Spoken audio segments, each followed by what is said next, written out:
scène politique ya lelo ekozala na point oyo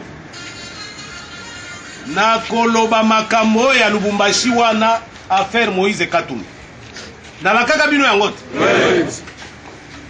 fona betela bino yango makambo ya Moïse Katumbi nayebisaka bino dernier acte ya pièce ya théâtre wana nano bajouer yango te boye te oyo pe eleki na Lubumbashi ezali dernier acte te makambo nini eleki kuna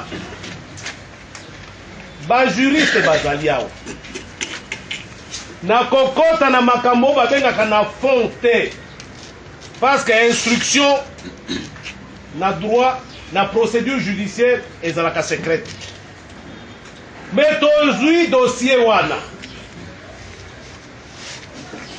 bakombo ya bamercenaire oyo 8 balongwe 400 bakiti 12 bakomi 8 tozali na bakombo na bango banimero ya passeport na bango date oyo bakota na Congo mokolo nini babima pi bazonga place nini babandai kofanda nyonso tozana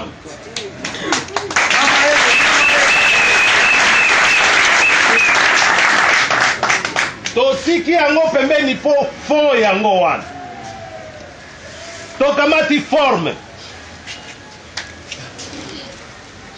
ministre ya justice Tambwe Mwamba babengaka justice garde des sceaux et droits humains pezaka kuna apporter plainte yende plaignant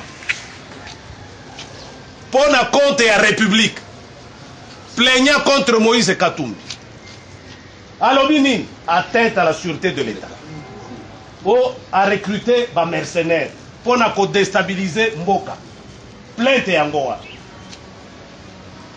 sikoyo procédure judiciaire esengi nini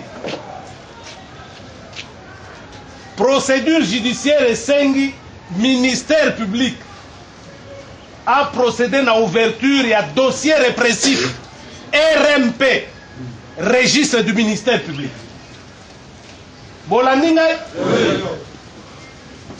sikoyo basaisir procureur de la République près la cour d'appel de Lubumbashi babi dossier yango wana ministère public procureur de la République près la cour d'appel de Lubumbashi a désigné magistrat instructeur avocat général yakuna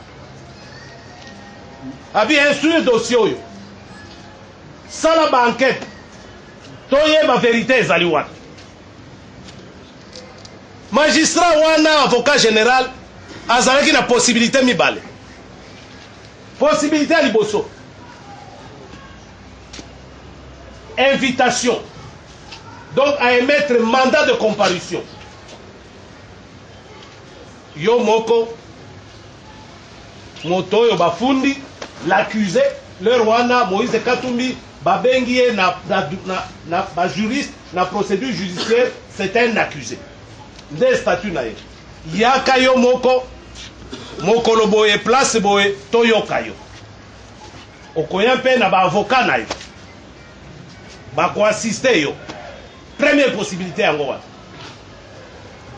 possibilité ya mibale ezali oyo wana liboso babengaka mandat de comparution ezali invitation yo moko yaka libre ya mibale ezali mandat d'amener po soki oye te esika bayebisaki oya mokolo balobaki na yo ya mbala ya liboso ya mibale ya misato bamemi yo na force mandat d'amener mais magistrat wana instructeur atindeli ye mandat ya comparution oyo aye moko aya libre aye mpe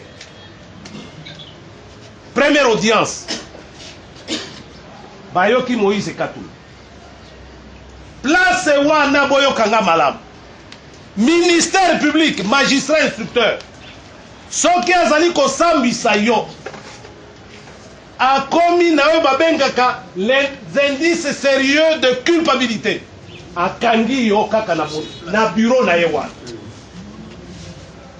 boyoki ngai donc soki atiki yo ozongi na ndako donc azwi nano vérité te azwi nano vérité te. Donc makambo oyo bafundi yo nano azwi ba élément na yango te. Première audience, Moïse azongi na ndako. Elingi ko banini? Ba indice ya culpabilité exacte. Aye deuxième audience. Bakanga ki azongi na ndako. Balobi na biso akoya na troisième audition. Boyete.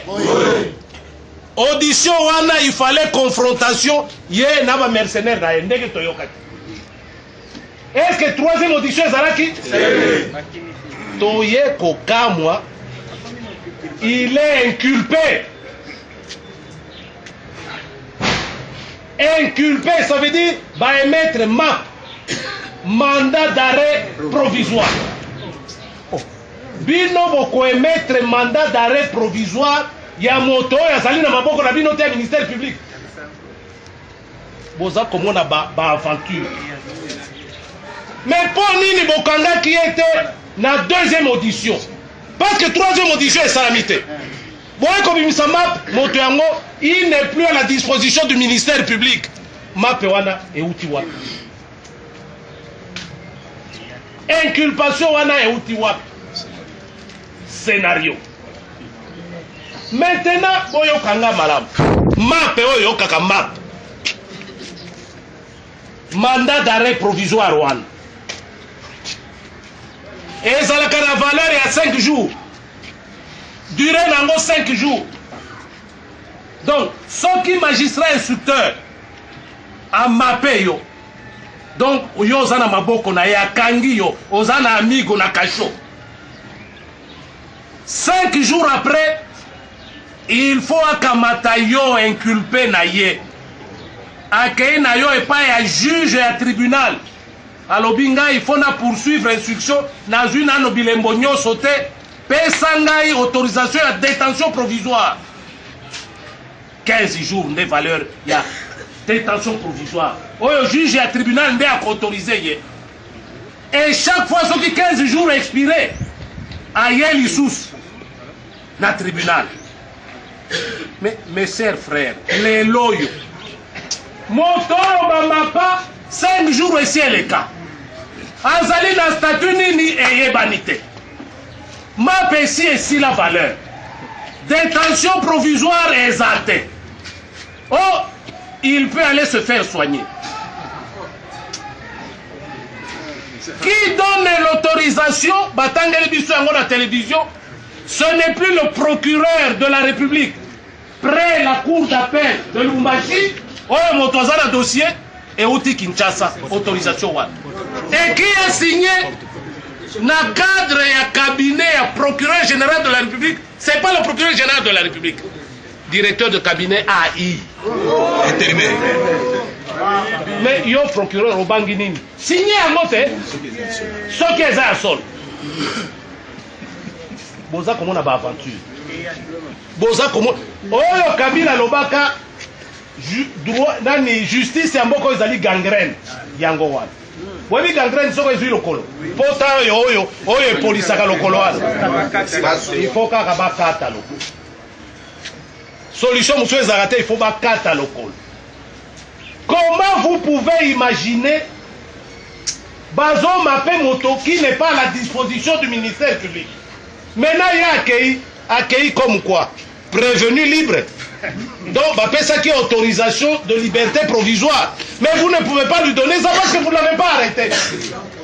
Bomoni ndeke makambo yeli bango poto poto. Mokolo Moïse Katumbi akozonga. D'ailleurs, tu as vu place à Zate. Ceux qui sont aux États-Unis, ceux qui vont à l'Afrique du Sud se faire soigner. Mokolo akozonga na Congo. Akozonga na États-Unis. Vous voyez ma aventure. Akozonga na statut nini, ma PC ici la valeur. Il n'a pas été arrêté. Il n'a pas de liberté provisoire. Il n'a pas de détention préventive. Akozonga na statut nini. Vous voyez. Vous voyez. Nde wana toyebisaki bino. Mais s'il n'a noté. Et s'il n'a noté. Parce que yo soki ozali na hôpital. ba inculper yo, ba mapper yo. Directement, vous êtes à la disposition du ministère public. Les agents de l'ordre, bazo kenge là, on a chambre de wala. Bazala kate. Et si quand en Afrique du Sud, est-ce que les agents de l'ordre, ou habitués au ministère public, bazana ekuna? Bozo mona ba aventure. Bozo mona ba aventure. Pourquoi ils nous embêtent dans la mise en scène? Bamuyambo bazali awa na makala. Badio Mindongala, ba Christopher Ngoy, malade. Je dis bien malade. Pour babi makaka na makala ba ke ngalie ma problème. Problème. Et ceux qui quand est commis grave, ba memi moko na bango na ngalie ma sous escorte militaire. Bon na kango. Ministère public. Mais oya moninga mo susukuna na lobby te il faut ba nyokola kabatu. Vous comprendre? Mais nazola kisa ba différence wana. Ba différence à traitement wana. Ba mise. Donc c'est ce qui nous pousse à dire la pièce de théâtre n'est pas encore finie. Bozolo kangani? Mais déjà na stade oyo bomo na poto wana. Aucun juriste ne peut se tenir debout na makamonyo so na utikoloba. Et pesi bango soni. Et pesi bango mawa.